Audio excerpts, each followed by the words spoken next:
بسم اللہ الرحمن الرحیم۔ ناظرین کرام، السلام علیکم ورحمۃ اللہ وبرکاتہ۔ 1974 کی نیشنل اسمبلی میں ذوالفقار علی بھٹو صاحب کی ماں پر جو احمدیوں کو غیر مسلم قرار دیا جا رہا تھا، تو اسی وقت جماعت احمدیہ کے امام حضرت مرزا ناصر احمد خلیفۃ المسیح الثالث نے اسمبلی میں جو ہے نا وہ بیان دیا تھا اور اسمبلی کو وارننگ دی تھی کہ دیکھیں، اللہ تعالیٰ کا یہ وعدہ ہے کہ اگر کوئی شخص اور یا کوئی حکومت یا ادارہ خدا تعالیٰ کی رضا کی خاطر یہ کوئی کام کرتا ہے تو خدا تعالیٰ اس پر ضرور اپنے فضل نازل کرتا ہے، ضرور اس کو نوازتا ہے۔ اور اگر آپ یہ کام جو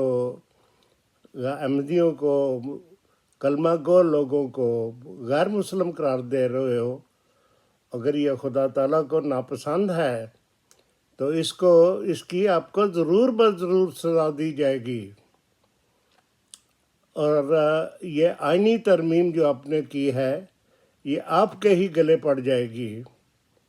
اور یہ کانسٹیٹیوشن بھی جو ہے وہ جو بالکل بیکار ہو کر رہ جائے گا۔ تو ناظرین کرام، وہ آج سے 50 سال قبل یہ بات کہی گئی تھی، اور آج آپ اسے کس طرح پورا ہوتے ہوئے دیکھ رہے ہیں کہ یہ جو کانسٹیٹیوشن ہے وہ بالکل بیکار ہو کر رہ گیا ہے۔ اس کانسٹیٹیوشن کے بارے میں جماعت احمدیہ کے چوتھے خلیفہ حضرت مرزا طاہر احمد صاحب نے جو بیان دیا تھا، جو پیغام دیا تھا مسلمانوں کو، وہ آپ ذرا سن لیں، تو اس کے بعد میں جو ہے نا مزید تجزیہ کروں گا۔ خواہ آپ اسے سر دست پوری ہوتی نہ بھی دیکھیں، لیکن آئندہ ضرور پوری ہوتی دیکھیں گے۔ میں اب بھی یہ یقین رکھتا ہوں کہ اگر یہ آئین جس کا میں ذکر کر رہا ہوں یہ اسی طرح رہنے دیا گیا اور کوئی اور تبدیلی کا دور ایسا نہ آیا کہ اس آئین کو اٹھا کر ایک طرف پھینک دے، تو یہ آئین ملک کو برباد کرے گا۔ اور اگر یہ آئین توڑا گیا تو بہتر ہے، ورنہ یہ آئین ملک کو توڑ دے گا۔ اس لیے آخری بھلائی اور خیر سگالی ملک کی ہے۔ یہ بات ایسی ہے جس میں کوئی شک نہیں۔ یہ آئین رہے گا، ورنہ اس آئین کو ملک توڑنے کی کھلی چھٹی دے دی جائے گی۔ یہ کیسے اور کب ہوگا اللہ بہتر جانتا ہے۔ اس آئین میں جتنی دفعہ بھی تبدیلیوں کی کوشش ہوئی ہے، ہر تبدیلی کے وقت انصاف کے اس تقاضے کو بھلا دیا گیا کہ بنیادی طور پر یہ آئین نہ وہ آئین ہے جو قائد اعظم چاہتے تھے، نہ وہ آئین ہے جو انصاف اور تقوی کا تقاضا چاہتا ہے، اور خصوصاً اس آئین میں بار بار جماعت احمدیہ کے بنیادی حقوق کو نظر انداز کیا گیا ہے۔ یہ وجہ ہے جو میں یقین سے کہتا ہوں کہ اگر یہ جماعتی حقوق کو اسی طرح نظر انداز کرتا رہا یہ قانون، کہ یہ بنیادی ملک کا قانون، اور اس میں مناسب تبدیلیاں نہ لائی گئیں، تو پھر یہ قانون خود اس ملک کو چاٹ جائے گا جس ملک نے ہمارے حقوق چاٹے ہوئے ہیں۔ اس میں کسی انسانی کوشش کا کوئی دخل نہیں، کوئی دور کا بھی تعلق نہیں۔ اس ملک کے قانون بنانے والوں کا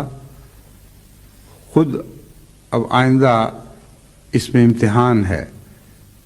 کہ وہ کوئی ناجائز غیر منصفانہ قانون کو ملک پر ٹھونسے رکھیں گے یا اسے تبدیل کریں گے۔ ناظرین کرام، آپ نے یہ دیکھ لیا کہ حضرت مرزا طاہر احمد صاحب کی یہ پیش گوئی کس طرح حرف بحرف پوری ہو رہی ہے، اور جو کانسٹیٹیوشن میں 25 ترامیم پہلے پاس کی جا چکی ہیں انہوں نے تو کانسٹیٹیوشن کا حلیہ ہی بگاڑ کر رکھ دیا ہے۔ یوں معلوم ہوتا ہے کہ یہ 1973 کا آئین ہے ہی نہیں۔ اور اب جو 26ویں ترمیم پاس ہوئی ہے وہ سب سے زیادہ کنٹروورشل ہے،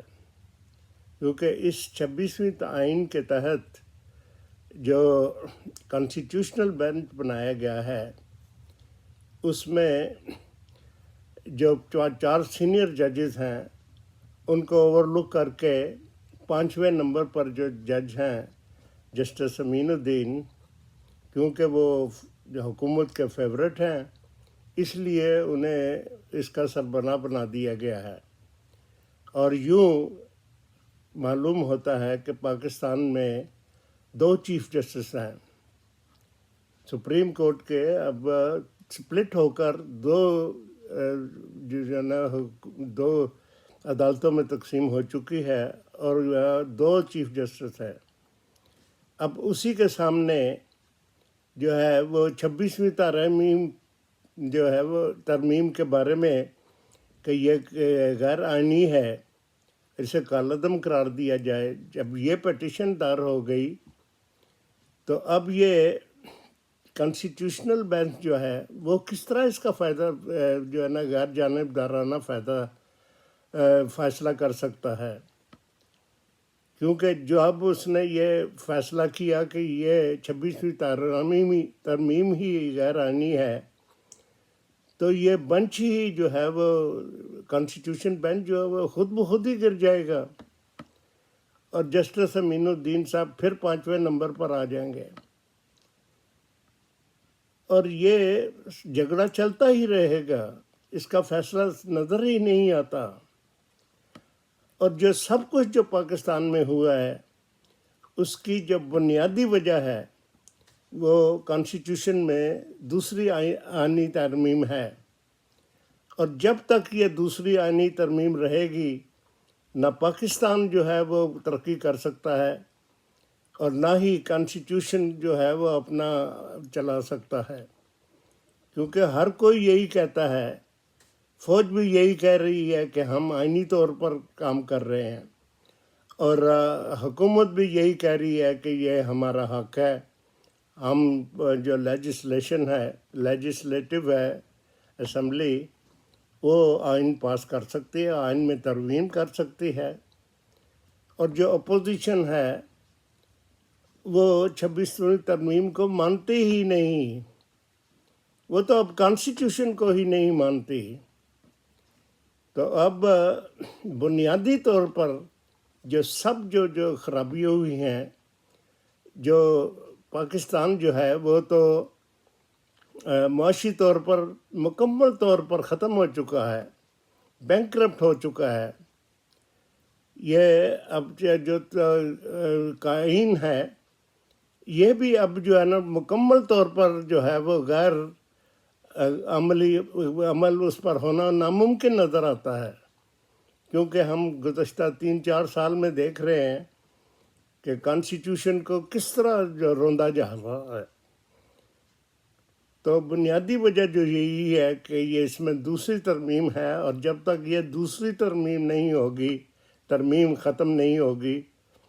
اس وقت تک جو ہے وہ پاکستان نہ ترقی کر سکتا ہے نہ اس کانسٹیٹیوشن سے کوئی فائدہ اٹھا سکتا ہے۔ میں اسی پر اکتفا کرتے ہوئے آپ سے اجازت چاہتا ہوں۔ السلام علیکم ورحمۃ اللہ وبرکاتہ۔